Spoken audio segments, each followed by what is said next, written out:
Hi guys, welcome to everyone my YouTube channel ACP English classes में आप सभी का स्वागत है।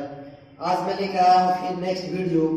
तो मैंने कल आप लोगों को बताया था कि यदि कोई वर्ब दिया होगा और उसमें हम एबल जोड़ेंगे तो उसका अर्थ होता है एबल का मतलब लायक या योग्य होता है। जैसे मान लीजिए कि यहाँ पर हमने लिखा है प्ले, तो प्ले का मतलब होता है खेलना, इट मीन्स खाना, थिंक मीन्स सोचना, टीच मीन्स पढ़ाना, काउंट मीन्स गिनना और वाच मीन्स देखना। तो अगर हम यहाँ पे प्ले का मतलब जानते हैं खेलना होता है और इसमें हम क्या जोड़ देंगे एबल, क्या जोड़ेंगे एबल, तो इसका हिंदी होगा खेलने लायक। क्या होगा जी? खेलने लायक। यहाँ पे ईट का मतलब खाना होता है तो ईटेबल का अर्थ हो जाएगा खाने लायक। थिंक में सोचना होता है तो थिंकेबल में हो जाएगा सोचने लायक। यहाँ पे टीच में पढ़ाना होता है तो टीचेबल में हो जाएगा पढ़ाने लायक। उसी तरह काउंट में गिनना होता है तो काउंटेबल में हो जाएगा गिनने लायक। जैसे आप लोग पढ़े होंगे काउंटेबल अनकाउंटेबल। और उसी तरह यहाँ पे वाच का मतलब देखना होता है तो वाचबल का मतलब हो जाएगा देखने लायक। तो यदि किसी भी वर्ब के अंत में अगर एबल दिया होगा तो आप समझेंगे लायक या योग्य हो जाएगा। जैसे देखिए अब यहाँ तो हम लोग सीख लिए, जैसे मान लीजिए कि राइट मिस होता है लिखना, राइटेबल मिस हो गया लिखने लायक।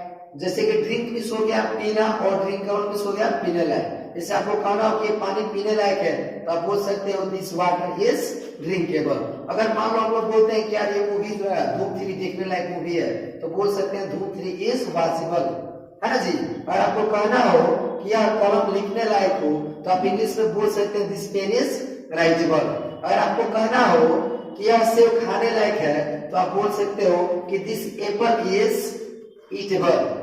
ठीक है ना जी। तो ऐसे करके इंग्लिश बोलना बहुत आसान है, बस थोड़ा आपको बेसिक रहने की जरूरत है। तो मैं 5 दिन काम करूंगा सिर्फ वर्ड मीनिंग पे, उसके बाद मैं आपको ट्रांसलेशन बताऊंगा और मैं आपको एक ऐसा ट्रिक बताऊंगा जिससे दुनिया का कोई भी टेंशन मात्र एक कॉन्सेप्ट पे खत्म हो जाएगा। तो अभी मैं वीडियो जो है अभी वर्ड पावर के ऊपर मैं काम कर रहा हूँ क्योंकि word power is the most important in English language. यदि वर्ड पावर आपका सही होगा तो ही आप इंग्लिश में कुछ कर पाइएगा, बोल पाइएगा, समझ पाइएगा, लिख पाइएगा। तो ये मैंने कल पिछले वीडियो में मैं ये बता चुका हूँ। अब आइए इसके अलग जो है कुछ हम देखते हैं। जैसे इसका हिंदी हो जाएगा खेलने लायक, इसका हिंदी होगा खेलने लायक। यहाँ पे ईटेबल मतलब हो जाएगा खाने, हो गया ना। तो देखिए आपको मैं एक बात बता दूं, यहाँ से आप कोई भी, हाँ एक अगला ये जो देखिए आप यहाँ पे देख रहे हैं कि एबल जो है किसी शब्द के अंत में मैंने जोड़ा है। तो जो किसी भी शब्द के अंत में अगर जुड़ता है तो उसको सफिक्स बोलते हैं, प्रीफिक्स। आप याद कीजिए प्रीफिक्स पहले और सफिक्स मतलब अंत में। तो हमने यहाँ पे एबल तो अंत में जोड़ा है ना, इसलिए here able is a suffix. But आइए हम यहाँ पे प्रीफिक्स जोड़कर कुछ बनाते हैं। जैसे एक वर्ड आप यहाँ पे ले लीजिएगा, यहाँ पे हो गया जैसे कि प्ले, तो प्ले का हिंदी हो गया आपका खेलना। क्या हो जाएगा? खेलना। यहाँ से आप 2 वर्ड जो है आसानी से बना सकते हैं। जैसे कि प्ले मिस हो गया ना खेलना, तो यहाँ पे आप जोड़िएगा प्लेबल, इसका हिंदी होगा खेलने लायक। इसका हिंदी क्या होगा? खेलने, और इसका हिंदी हो जाएगा लायक। और फिर आप यहाँ पे देखिए ऑन का मतलब होता है नहीं, और ऑन का मतलब नहीं, है ना जी। तो यहाँ पे आप जोड़ दीजिए प्लेबल मतलब होगा खेलने लायक, यहाँ पे ऑन जोड़ दीजिएगा तो नहीं खेलने लायक, यानी कि ऑन प्लेबल, ऑन प्लेबल। इसका हिंदी होगा नहीं खेलने लायक या खेलने लायक नहीं, इसका हिंदी हो जाएगा नहीं खेलने लायक। हो गया ना जी। एक अगर आपको वर्ड मीनिंग याद है तो यहाँ से 2 वर्ड मीनिंग हम आसानी से बना सकते हैं। आइए दूसरा देखिए, जैसे मान लीजिए कि हम लोग यहाँ पे बोलते हैं काउंट, काउंट का हिंदी होता है गिनना। काउंट का हिंदी क्या होता है? गिनना। यहाँ से 2 वर्ड हम आसानी से सीख सकते हैं। पहला वर्ड यानी कि काउंट का मतलब होता है गिनना, तो काउंटेबल मिस हो गया गिनने लायक। क्या हो जाएगा जी? गिनने लायक। लेकिन जैसे यहाँ पे ऑन आप जोड़िएगा तो उसका वो निगेटिव हो जाता है। जैसे ऑन काउंटेबल, ऑन काउंटेबल, यानी कि इसका हो गया नहीं, इसका हो जाएगा गिनने लायक। तो है ना आसान। यहां से हम चाहेंगे तो एक नहीं बल्कि अनेक बना सकते हैं। जैसे एक और लीजिए, जैसे मान लीजिए यहाँ पर हमने लिख दिया थिंक। थिंक का मतलब होता है सोचना। क्या होता है जी? सोचना। थिंक भी सोचना होता है। तो यहाँ से दो मीनिंग हम लोग आसानी से याद कर सकते हैं, यानी कि थिंकेबल, अनथिंकेबल। अब यहाँ पर ले लीजिए, थिंक भी होता है सोचना, तो थिंकेबल मतलब हो जाएगा सोचने लायक। क्या हो जाएगा जी? सोचने लायक। उसी तरह यहाँ पर ले लीजिए अनथिंकेबल। अनथिंकेबल मतलब हो जाएगा नहीं सोचने लायक, है ना। तो यहाँ समझा है तो अनेक वर्ब को, है ना जी, हम उसको अनेक वर्ब से हम दूसरा मीनिंग जो है आसानी से निकाल पाएंगे। जैसे मान लीजिए कि ईट मतलब होता है खाना, तो ईटेबल का मतलब हो जाएगा खाने लायक और अनईटेबल का मतलब हो जाएगा नहीं खाने लायक। उसी तरह हो गया यहाँ पे, जैसे मान लें कि टीच मतलब होता है पढ़ाना, तो टीचेबल मतलब हो गया पढ़ाने लायक और अनटीचेबल का मतलब नहीं पढ़ाने लायक। तो यहाँ से हम ऐसे चाहेंगे तो अनेक वर्ड जो है हम क्रिएट कर सकते हैं, हम बना सकते हैं। तो वर्ड बनाना जो है बिल्कुल, देखिए अब यहाँ पर जो है मैंने कुछ ट्रांसलेशन लिखा है, जैसे कि यह पानी पीने लायक है, यह सेब खाने लायक। हम ऐसे बात करते हैं यह साइकिल चलाने लायक है, वो लड़का नाचने लायक है, मोहन दौड़ने लायक है। तो इस तरह का जो ट्रांसलेशन हम लोग बोलते हैं, जो स्पीकिंग में बोलते हैं, तो इसको बोलना बेहद आसान होगा। जैसे मैंने बोला कि यह पानी पीने लायक है, तो पीने लायक क्या है? यह पानी। तो यह पानी का मीनिंग जो होगा हम कहाँ लिखेंगे जी? शुरू में लिखेंगे। यह पानी पीने लायक है, ठीक है, इसको हम लोग कहाँ लिखेंगे? शुरू में लिखेंगे। तो यहाँ पर जो है, ठीक है, तो यहाँ पे जैसे लिखा है कि यह पानी पीने लायक है, यह पानी पीने लायक है, तो यहाँ पे पीने लायक क्या है जी? यह पानी। तो इसका मीनिंग हम एक बार में लिखेंगे, यानी कि होगा this water is. This water is मतलब है कि यह पानी है, और किस लायक है जी? तो पीने लायक। तो यहाँ पे पीना का होता है ड्रिंक, और लायक का क्या होता है? एबल। हो गया ना, दिस वाटर इज ड्रिंकेबल, यह पानी पीने लायक है, चाहे पीने की योग्य है। उसी तरह का कि यह सेब खाने लायक है, तो खाने लायक यह सेब है ना, इसका लिखेंगे this Apple. This Apple is, पर यह सेब है किस योग्य है जी? खाने लायक। तो यहाँ पे ईटेबल हो गया। उसी तरह यहाँ पे कह रहा है कि वह कलम लिखने लायक है, तो यहाँ पे लिखेंगे दैट पेन इज, यानी कि वह कलम है किस लायक है जी? तो लिखने लायक हो जाएगा राइटेबल। उसी तरह का है कि यह किताब पढ़ने लायक है, यहाँ पे हो जाएगा दिस बुक इज रीडेबल। तो यहाँ पर हमने देखा कि ट्रांसलेशन कैसे बनाते हैं। तो इस तरह से जो है ट्रांसलेशन बनाना बिल्कुल आसान है। यदि आपको बोलना होगा तो आप इस तरीके से बोल सकते हैं। जैसे मान लीजिए हमने बोला कि वह दौड़ने लायक है, तो ही इज रनेबल होगा, ठीक है। आइए आगे फिर हम आपको दूसरे बता रहा हूँ रूट वर्ड, ठीक है। तो चलिए फिर हम आगे लेकर के आपको चलते हैं। एक छोटा सा मैं वर्ड ले रहा हूँ, ठीक है ना जी, जो होगा सफिक्स नहीं होगा, सॉरी प्रीफिक्स होगा, यानी प्रीफिक्स होगा, जिसको हम लोग बोलते हैं मेनी। क्या बोलते हैं? मेनी। यदि आपसे पूछा जाए कि मेनी का अर्थ क्या होगा, तो आप क्या सोचते हैं? सोचिए मेनी का अर्थ क्या होगा। मेनी का अर्थ होता है छोटा। क्या होता है जी? छोटा। मैं एक बात आपको बता दूं, बहुत इंटरेस्टिंग चीज है। जो मार्केट में हम लोग जाते हैं, जहाँ पे 10 रुपये 20 रुपये में जो हर एक माल में मिलता है जो सामान है, उस मार्केट को हम लोग मीना मार्केट बोलते हैं। लेकिन वो मीना मार्केट होता है कि मिनी मार्केट होता है, ये मुझे भी नहीं मालूम है, लेकिन आप डिसाइड करके बताएंगे कि वो मीना मार्केट होता है कि मिनी मार्केट होता है। ये आपको डिसाइड करना है, हमको डिसाइड नहीं करना है। तो सबसे पहले मैं आपको बता दूं कि मिनी का मतलब छोटा होता है। मिनी का मतलब क्या होता है? छोटा होता है। अब आइए कुछ हम लोग वर्ड इससे बनाते हैं, ठीक है ना। इससे कुछ हम वर्ड को बनाते हैं। आगे हम लिख रहे हैं कुछ वर्ड।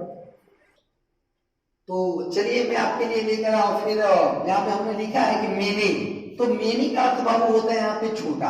अब देखिए हमने लिखा है मेनी एटीएम, तो आप क्या समझते हैं मेनी एटीएम का मतलब? एटीएम तो आप समझते हो, लेकिन अब मेनी का मतलब होता है छोटा एटीएम। देखिएगा आजकल मार्केट में हर दुकान पे एक बोर्ड लगा होगा, इस बोर्ड पे लिखा रहता है मिनी एटीएम। जहाँ पे पैसे की लेन देन होती है। तो वहां मिनी एटीएम मतलब हो गया छोटा एटीएम। ये बहुत पहले जब बस चली थी तो उसको हम लोग बोलते थे मिनी बस आ गया, मिनी बस, तो मिनी बस हम लोग बोलते थे, है ना।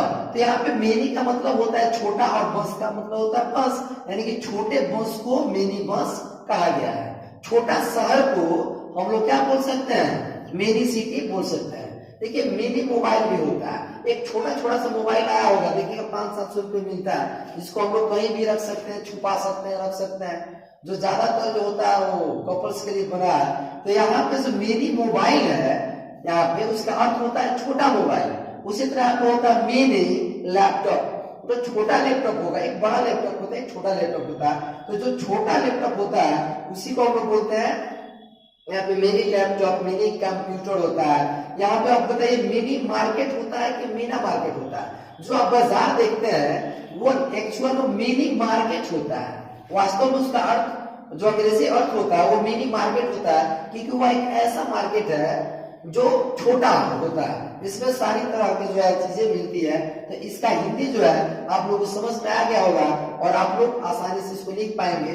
इसका अर्थ हो जाएगा छोटा एटीएम, इसका अर्थ हो जाएगा छोटा बस, और इसका अर्थ हो जाएगा छोटा शहर, इसका अर्थ हो जाएगा छोटा मोबाइल। तो ऐसे करके जो है ना आप लोग आसानी से इसको याद कर सकते हैं। और हाँ, मैंने पिछले वीडियोस में एक चीज को बताया हुआ था, पिछले वीडियोस में मैंने एक, चलिए आपको मैंने पिछले वीडियोस में मैंने बताया था कि यहाँ पे किस का अर्थ क्या होता है। तो आप क्या सोचते हैं किस का अर्थ जो होता है वह आप लोग अच्छी तरह जानते हैं किस का अर्थ क्या होता है, ये हम लोग वर्ड बहुत पहले से जानते हैं।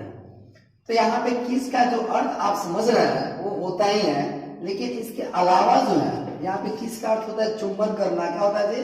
चुंबन करना। लेकिन इसी किस का अर्थ जो होता है वह रसगुल्ला भी होता है। क्या होता है जी? रसगुल्ला होता है। यहाँ पे किस का अर्थ जो होता है वह रसगुल्ला भी होता है। अब देखिए यहाँ पे हो गया किसमिस होता है, चुंबन करना, है ना जी।